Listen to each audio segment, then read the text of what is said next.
Apa kabar kalian semuanya? Kali ini saya akan kembali membahas tentang masa-masa sebelum Paskah yang sebentar lagi kita rayakan di tahun ini, ya. Oke, kali ini mari kita baca masa-masa sebelum Paskah ini, yaitu tentang Yesus berdoa di Taman Getsemani. Kita baca di Matius dan Lukas. Ya, jadi kita bahas bersama.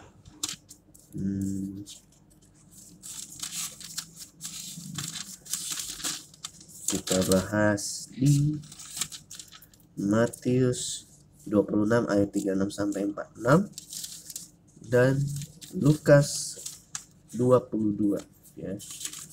Ayat 30 ke berapa ya? 30 berapa? Dan Lukas 22 ayat 36 sampai 39 sampai 46. Oke, jadi ceritanya begini ya. Di masa sebelum Paskah ini, waktu itu Yesus sedang, murid-muridnya itu juga ikut ya sedang berjalan sebenarnya.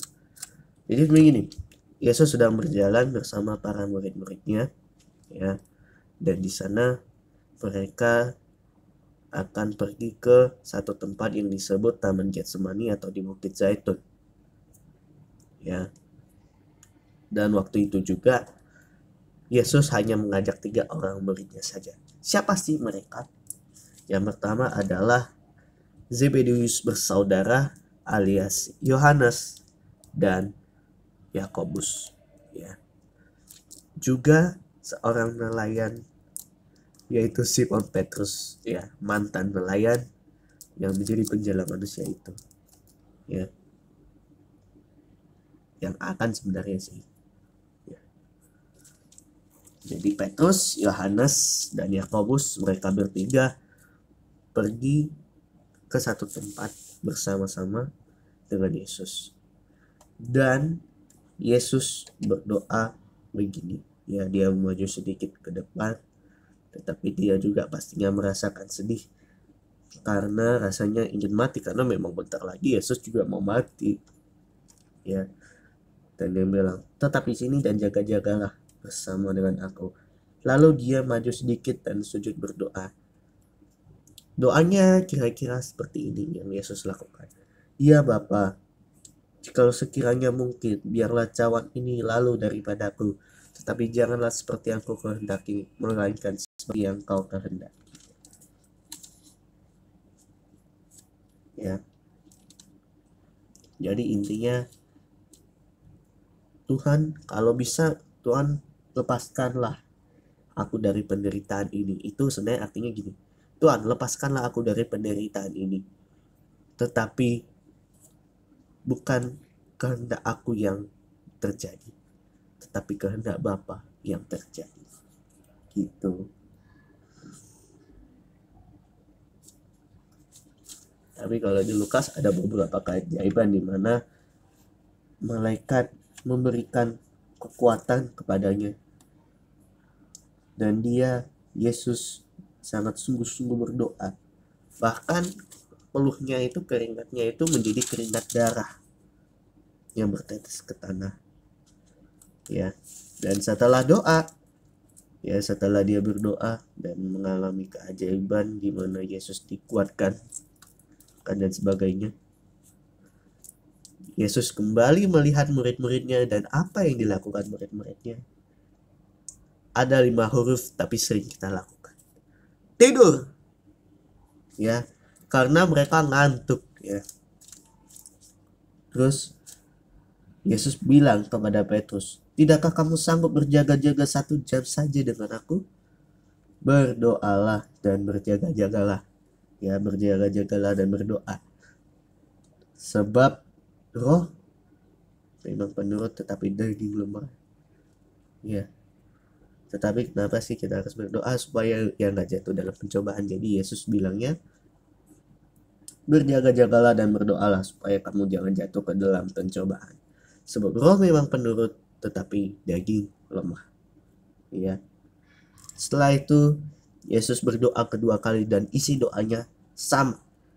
Ya Bapa, kalau cawan ini berlalu, tetapi bolehlah berlalu. Tapi bukan seperti kehendakku yang jadi, tetapi kehendak Bapa yang jadi. Itu doanya yang kurang lebih seperti itu.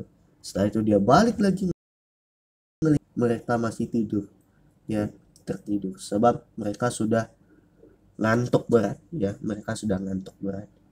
Dan Yesus membiarkannya kali ini, dan dia pergi berdoa untuk yang ketiga kali dan mengucapkan doa yang sama, yakni Bapa, biarlah cawan ini berlalu, tetapi bukan seperti yang ku kehendaki, tetapi kehendak-Mu lah yang jadi.